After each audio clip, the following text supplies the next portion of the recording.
Basma Course. Assalamualaikum adik-adik, kembali lagi di channel Basma Course bersama Kak Ayu. Kali ini kakak akan menjelaskan mengenai bagian-bagian dan fungsi makhluk hidup. Bagian tumbuhan dan fungsinya dulu ya. Yang pertama, ada bagian tumbuhan yaitu bunga. Bunga itu fungsinya adalah alat penyerbukan.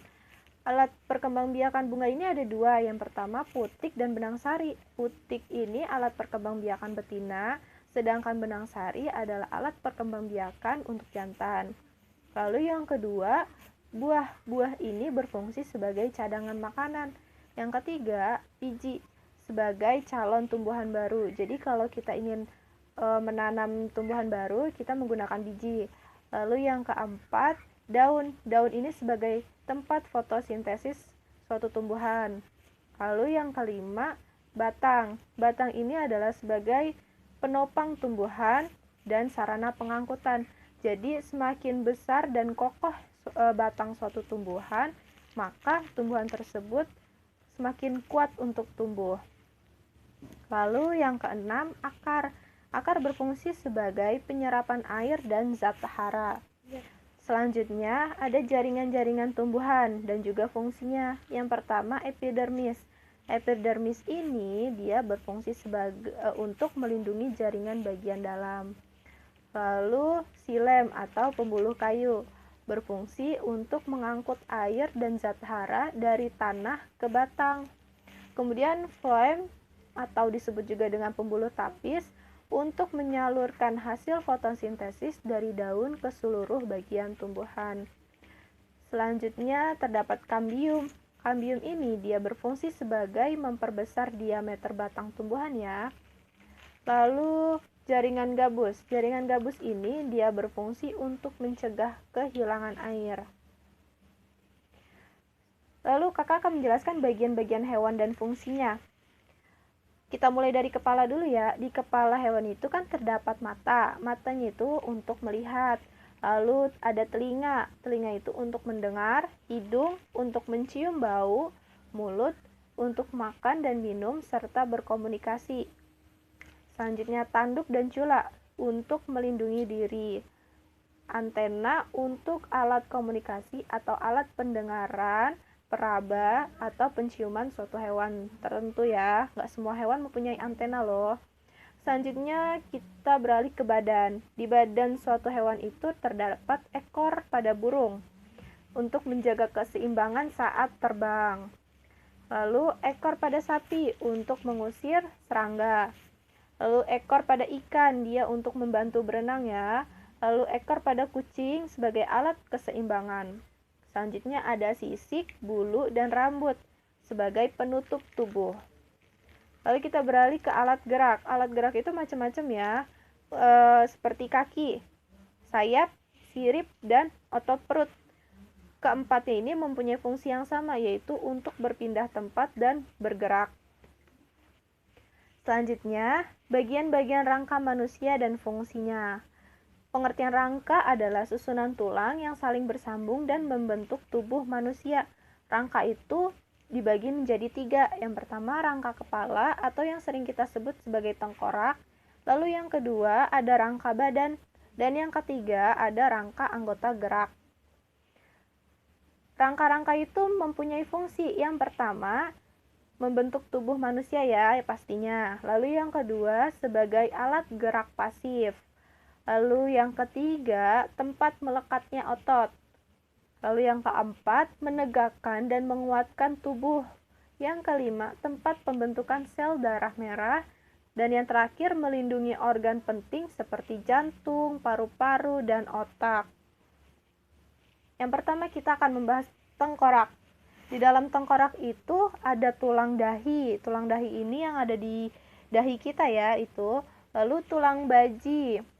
Lalu tulang air mata, tulang hidung, tulang pipi, tulang rahang atas, lalu tulang lidah, tulang ubun-ubun, tulang pelipis, tulang tengkorak yang di belakang kepala, lalu ada tulang rahang bawah.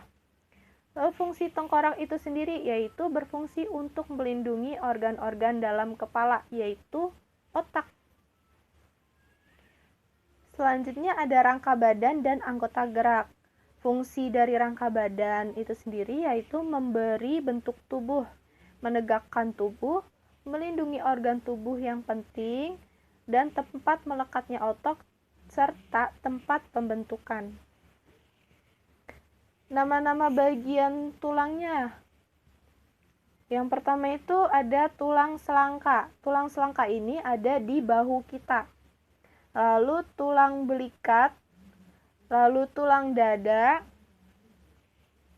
Tulang dada ini yang berada di tengah-tengah antara rusuk ya.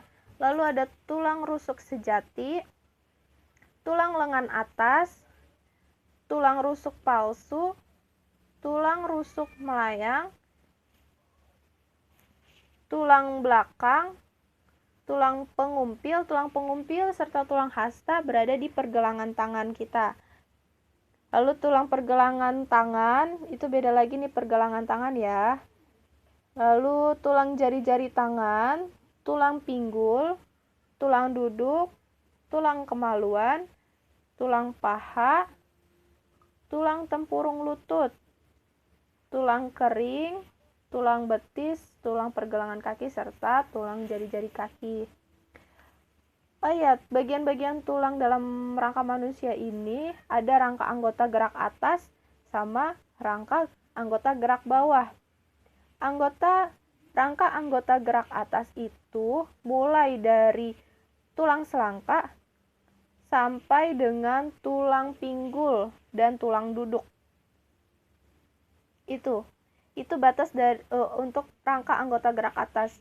Sedangkan rangka anggota gerak bawah itu dimulai dari tulang paha, tulang tempurung lutut, tulang kering, tulang betis, pergelangan kaki, serta jari-jari kaki.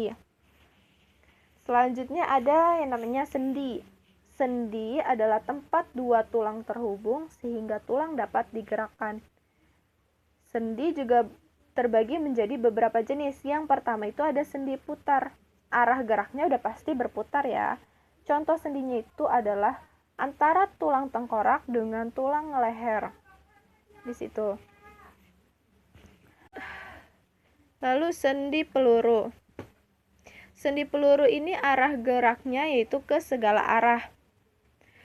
Contoh dari sendi itu adalah antara tulang belikat dengan tulang lengan atas. Selanjutnya tulang engsel. Arah geraknya dia cuma satu arah ya. Contohnya itu ada siku dan lutut. Kalau misalkan siku kita gerakan, dia cuma bisa nekuk satu kali doang, maksudnya satu arah. Begitupun dengan lutut. Lutut kalau kita tekuk ke belakang, dia cuma bisa tekuk ke belakang doang, nggak mungkin lutut bisa kita tekuk ke depan, ya kan? Lalu selanjutnya ada sendi pelana. Sendi pelana ini arah geraknya dua arah ya. Contohnya itu antara tulang pergelangan tangan dan tulang ibu jari. Lalu selanjutnya ada kelainan tulang belakang. Kelainan tulang belakang ini ada yang pertama skoliosis, kifosis, dan lordosis. Kalau misalkan skoliosis kita lihat dia membentuk huruf S ya. Dia menyamping tulangnya. Lalu kifosis, dia nunduk.